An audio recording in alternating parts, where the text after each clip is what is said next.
আসসালামু আলাইকুম এন্ড শুভ সকাল সবাইকে। কেমন আছেন আপনারা সবাই?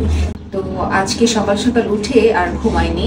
ওয়ার্কিং ডেতে বলি যে একটু ঘুমাতে পারি না, এত সকালবেলা উঠতে হয়, বাট আজকে ফ্রাইডে, তারপরেও কিন্তু বিছানায় থাকতে পারিনি। এনিওয়ে, তো আজকে ভাবছিলাম একটা নতুন জিনিস ট্রাই করব। নতুন জিনিস বলতে আমি বানাইনি, আমার হাতে খাওয়া হয়। তো বানাবো আসলে চাপটি। আমার মা পূজা ভ্যাকেশনে যখন গেলাম অনেকগুলো চাউলের গুঁড়ি পাঠিয়েছিলেন, কারণ আমাদের পরিবারে গরুর মাংস দিয়ে চাউলের রুটি অনেক অনেক পছন্দ। বাট চাউলের রুটিটা আসলে বানানোর মতো কাউকে পাচ্ছি না, বানানোও হচ্ছে না। তো চালের গুঁড়াগুলো আসলে ইউজ করতে পারছি না, কারণ চালের গুঁড়া দিয়ে রুটি বানানোটা অনেক টাফ, পারি না। তো ভাবলাম এই চালের গুঁড়াগুলা কিভাবে খাওয়া যায়। তো লাস্ট কিছুদিন আগে আমার এক কালিগ আমাকে বলেছেন, সে বাসা থেকে বানিয়ে নিয়ে এসেছিল। তো যদি ভিডিওটা দেখে থাকো, হাসনা হেনা তোমাকেই বলছি। তো এক ধরনের চাপটি, আমি বললাম এটা কি দিয়ে বানিয়েছো, ভালো লাগছে তো খেতে। তো আমাকে বললো চালের গুঁড়ার কিছু না, চালের গুঁড়ার মধ্যে একটু ধনিয়া পাতা, কাঁচামরিচ সবকিছু মাখিয়ে আমাদের রুটির মতো করে দিয়ে বানিয়ে নিবা। তো আমাকে বললো অনেক ইজি, খেতেও ভালো লাগছে। তো আমি আজকে ভাবলাম সকালে উঠে যেহেতু আর ঘুমাইনি, এটা বানাই। হ্যাঁ, আর বিশেষ করে চালের গুঁড়াগুলো নষ্ট হচ্ছে, খুব ভীষণ মায়া লাগছে। অনেক কষ্ট করে আনা হয়েছে ক্যারি করে। তো এর জন্য আমি যেটা নিলাম, আমি জানি না কেমন হবে, ফার্স্ট টাইম আজকে ট্রাই করব। তো এখানে নিয়েছি চালের গুঁড়া, যতটুকু লাগবে নিব।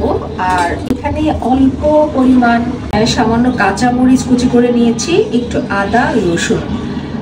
আমার কাছে মনে হয় আদা রসুনটা দিলে একটু স্মেলটা ভালো আসবে, কারণ আমার মাকে দেখি উনি মাঝে মাঝে আদা রসুনও দেয়।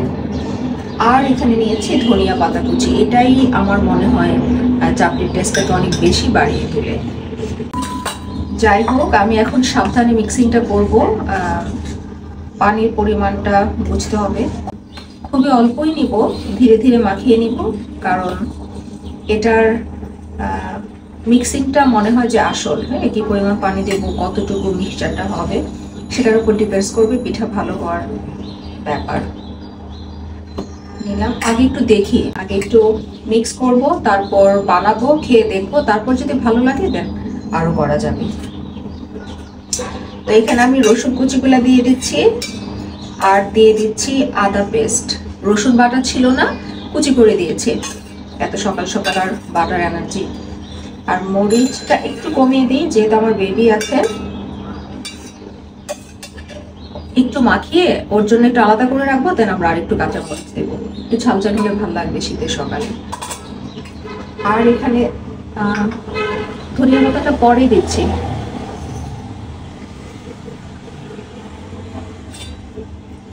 অল্প অল্প করে পানি দিব, যদি বেশি হয়ে যায় তখন, কারণ এটা আমি কখনো বানাইনি, আমি ফার্স্ট টাইম ট্রাই করবো আজকে। দেন যদি ভালো লাগে রেগুলার বানানো যাবে। এখন বাজে সকাল 7টা। ভাবলাম এখনই একটু শুট করি, হয়তো সকাল সকাল সাউন্ড পলিউশনটা কম হবে, বাট খেয়াল করে দেখুন কি অবস্থা। আচ্ছা, এখানে অল্প লবণ দিতে হবে, লবণ ছাড়া তো হবে না। আগে দেখি কতটুকু কি পরিমাণ হয়, তারপর একটা বানিয়ে টেস্ট করে আলাদা কিছু দরকার হলে দেয়া যাবে। সকালবেলা চাপটিটা খাবো, দেখি কি দিয়ে খাওয়া যায় সেটাও বানিয়ে নিব। আর হচ্ছে গিয়ে দুপুরবেলা গতকাল রাতে পোলাও রোস্ট করেছিলাম, সেটা রয়ে গেছে, ইনশাল্লাহ সেটাই খাবো। পানির পরিমাণটাই মনে হয় এখানে আসলে মেইন চাপটিটা কেমন হবে। আচ্ছা, এখন আমি দিয়ে দিব ধনিয়া পাতা। ধনিয়া পাতা অনেক পছন্দের।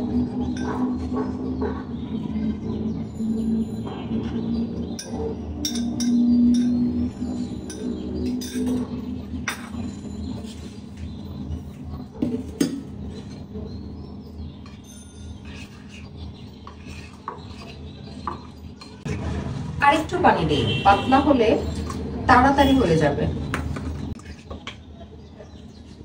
এখন দেখা যাক কেমন হয়। আরেকটু লবণ দিয়ে দিব, লবণটা যদি বেশি কম হয় খাওয়া যাবে না।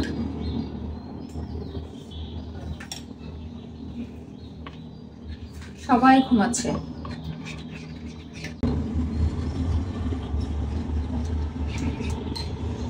এখন এখানে রাখলাম, চুলায় দেওয়ার পর বুঝতে পারবো যে পাতলা হয়েছে কিনা ঘন হয়েছে। যদি পাতলা হয়ে যায় আর একটু মিক্স করবো। আর হচ্ছে আমি সব কিছু তো করিয়ে ফেললাম, একটু ক্লিন করে নিচ্ছি। ওসিডির কারণে আমার লাইফের অর্ধেকটাই স্ট্রেসডময় হয়ে গেছে। ও সরি।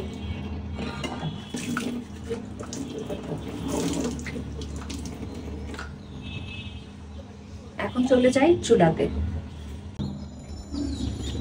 দেখুন বাইরে কি সুন্দর কুয়াশা, অলরেডি কুয়াশা প্রায় শেষের দিকে।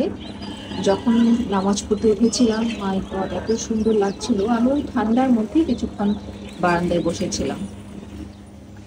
তো এই হচ্ছে আমি রাতে রান্না করেছিলাম, আমার পোলাও রয়ে গেছে,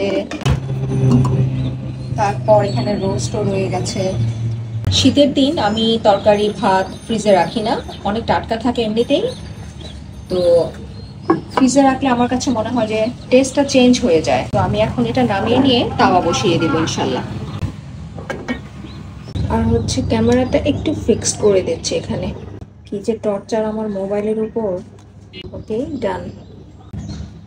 এই সুন্দর স্বর্ণালী সন্ধ্যা, একই বন্ধনে জড়ালে গো বন্ধু।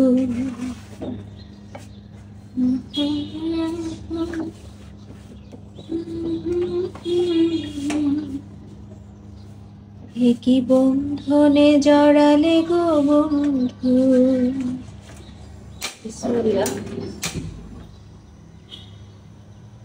আই হোপ চাপড়িটা আপনাদের সাথে শেয়ার করতে পারলাম। একই বন্ধনে জড়ালে গো বন্ধু, এই সুন্দর স্বর্ণালী সন্ধ্যা, একই বন্ধনে জড়ালে গো বন্ধু। আমার খুব পছন্দের একটা গান। তো সেদিন ট্রেনিং করতে গিয়ে গানটা শুনে দুদিন থেকে শুধু এই গানটাই গাচ্ছি সারাক্ষণ।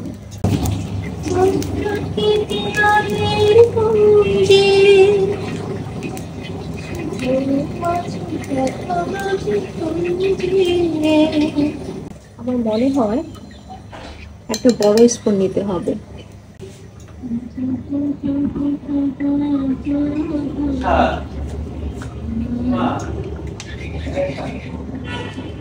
একটু জানালাটা লাগিয়ে দিই, এত বাতাস।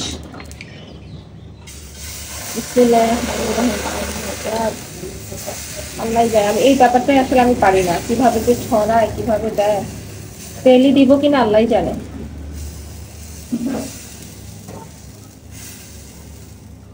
আচ্ছা দিয়ে দেখি ফার্স্ট। দেখুন এই যে জানালাটা খুলে দিলে না এত বাতাস বাইরে থেকে, আর এখন তো শীত, ঝিঝি ঠান্ডা ভেতরে আসে। আমি জানি না কেমন হবে। I am so excited because first time I am making this. আচ্ছা এটা ঘুরে দিব নাকি ঘুরবো না, আমি তো সেটাই কনফিউজড। এটা চাপটি পিঠা, প্রথমবার বানাচ্ছি, দেখি কেমন হয়। ভাপা পিঠা, ও মাই গড অনেক কঠিন। ভাপা পিঠা পারি না তো, দেখি একটু ঘুরে দে তারপর কেমন হয়। আজ আমরা সারাদিন মা মেয়ে একা থাকবো, বিকজ এসেলে রাব্বুরও আজকে অফিস করে গেছে। তো দেখা যাক কি করি আমরা সারাদিন।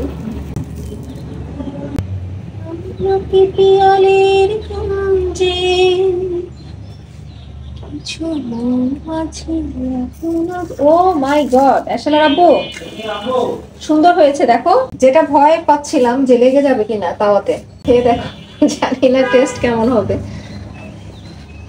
বাটিটা তো আসলে খায় সত্যি। ও সত্যি তো আসলে করতে পারতাম। যাই হোক লেগে যায়নি তাওয়ায়, এটাই আমি সাকসেস। এটা নিয়ে ভয় পাচ্ছিলাম। এশাল উঠে যাও, হলিডে। এটা আসলে মচমচা হয়, দেখি। বিসমিল্লাহির রহমানির রহিম।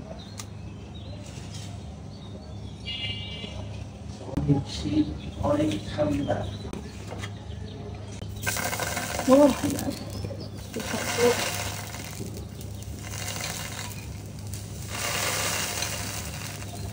ছোট করে বানায়।